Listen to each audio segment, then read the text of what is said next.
turabaramukije cyane bakunzi b'ikiganiro igitondo gishasha amahoro y'umwami wacu Yesu Kristo nashishikare kubana namwe mwese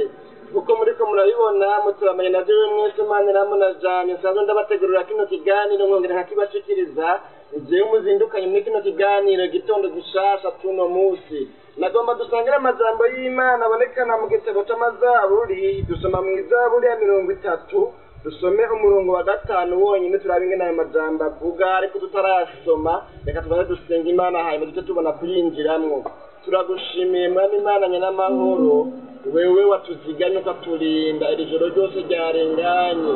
wongeye kutwereka kino gitondo gishasha n'ubere gushimira icyubahiro ivyo ugomba rero ngwino bishishikare kuba kuri twebwe bikeneye no majambo abakunzi ba kino kiganiro bariko baragikurikirana ubagendere ukore ku mitima yabo baremeshe ubagendere ubibutse uvugane nabo mw'izina ryawe gera Kristo Yesu tubisabye amen. Usome rero mu gitabo c'amazaburi ku murongo wa 5 havuga ngo indanzi y'amajambo cyangwa se ijambo ry'umutwe rivuga ngo iyi zaburi ni indirimbo yaririmbwe aho bashikiriza Imana ingoro ya Dawidi. Umurongo wa 5 havuga ngo kuko uburake bwiwe ari ubw'akanya isase ariko ubuntu bwiwe bwamaye igihe cyose umuntu akiriho ukurira korarira umuntu mw'ijoro ariko mu gitondo impundu zikavuga Imana yacu nishimwe nano majambo dusomye muri no zaburi ya Dawidi aho tubonye n'ijambo nacyo ngomba ko dukuramwo rivuga ngo ukurira korarira umuntu ariko bwaca mu gitondo impundu zikavuga yavuze ngo ukurira korarira umuntu mw'ijoro ariko mu gitondo impundu zikavuga Imana yacu n'imbazi n'imbazi nana majambo dusomye ngomba ko dusangira muri no mwanya muto dufise bo uri kurankurikirana uyu Dawidi yavuze n'amajambo izaburi mwitirirwa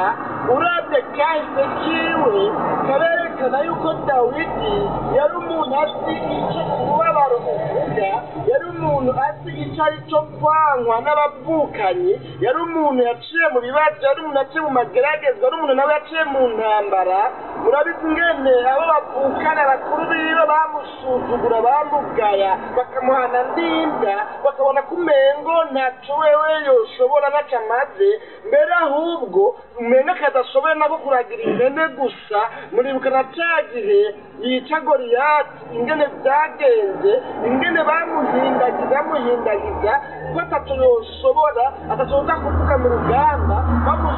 bamusubiza inyuma ngo nagende bamubaza ngo mbega za ntama zasigaranye nde ariko Dawidi mw'ibanga ryiwe mu mutima wiwe yari asanzwe azi neza ko Imana yo mw'ijuru igiye gutabara ubwoko bw'Abisirayeli iciye muri we ikoresheje we Imana yacu nihimbazwe bene data. Nuko rero Dawidi nk'umuntu yaciye mu buzima nawe butoroshe bwo kwanwa bwo guhamwa bwo kuvugwa nabi mbere ahubwo murazi n'ingene vyagenze muri kahise nyene ingene umwami Sawuli yamwanse aho bigendeye kuriya kuntu akica Goliyati hanyuma abagore ngo bagatangura kuririmba bahimbaza bavuga ngo Dawidi yishe ngo ibihumbi n'ibihumbi. Murabizi yuko hadutse urwanko hagati ya Dawidi n'umwami Sawuli. Rero Dawidi yaciye muri byinshi yarahamwe yarahunze yaraturatuzwe yaraburabujwe ubuzima yaciyemo n'ubuzima budasanzwe. Uyu muntu rero yavuze n'amajambo niwe wuyu Dawidi aravuga ngo jewe mu byo nsanzwe nzi mu byo maze kubona mu buzima bwanjye bwa misi yose ibyo nabonye ibyo nabayemwo ibyo nzi ntakekeranya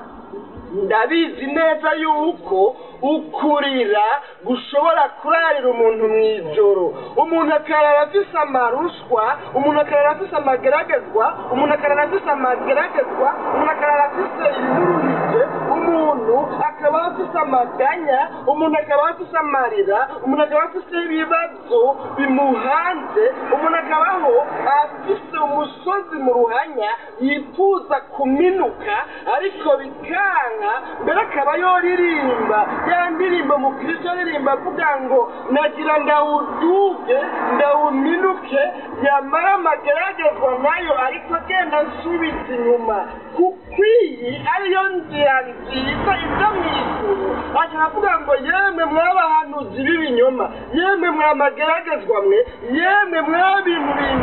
bimpangayikishije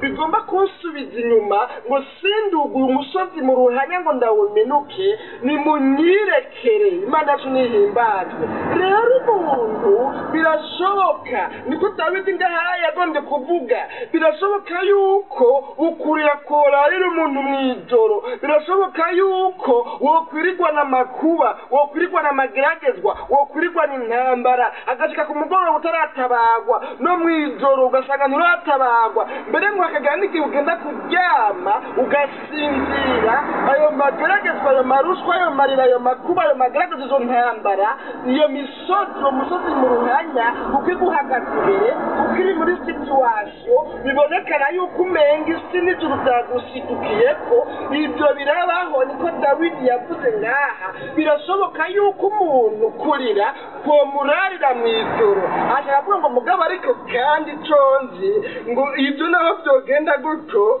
ngo naho kurira korarira umuntu mw'ijoro ariko impundu mu gitondo zovuga imana yacu nihimbaze birashoboka yuko umuntu yobaho muri ibyo bihe nawe urimwo sinzi ibihumazemo iminsi sinzi ibikuruhije sinzi ibikwemereye ariko ijambo ndakuzaniye muri kino gitondo gishasha ni iri jambo rivuga ngo yewe mwene data uri mu ntambara uri mu bibazo uri mu marushwa uri mu mageragezwa uri mu makuba uri mu bikuremereye yewe umene ubonekana ko umenga isi n'ijuru byagushidukiye ko byakubarayeko wewe ubonekana uri ahantu ku musozi mu ruhanya byaze kuva mu minutse sinzi ko ari umusozi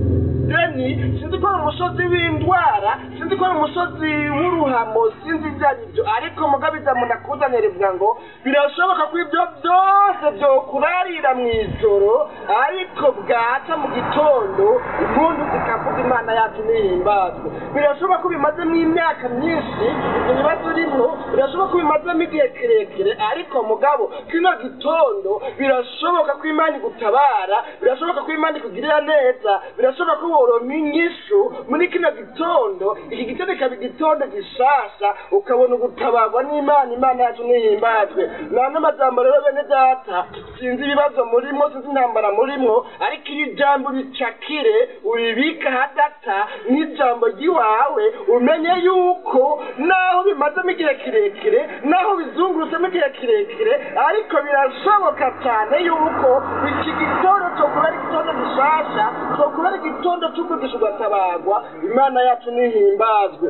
ntiwiganyire ntiwihebure ntucike intege ntucike inkokora ahubwo senga imana shishikara ufate umwanya wo gusenga imana hanyuma ugubane ibyizigiro kuko isaha yawe yo gutabarwa n'uyu munsi yoshika hanyuma ugatabarwa imana yacu nihimbazwe nane majambo yanitse muri kino kiganiro cyacu igitondo gishasha cy'uno munsi mwese abayumvise umwanya imana bavugisha tuzosubira mu gitondo gishasha c'ubutaha dusenga imana turagushimiye mwami Yesu kubwa bano bantu uganiriye nabo buce muri no jambo ribabwira ngo birashoboka yuko kurira korarira umuntu mu gitondo ariko mu gitondo impundu zikavuga none rero mana hari abantu barusha kandi baremerewe bafite ibibazo bafite amarushwa bafite amageragezwa bamaze iminsi bararigwa n'ukurira ariko ngwino muri kino gitondo gishasha mw'izina rya Yesu Kristo tuvuze impundu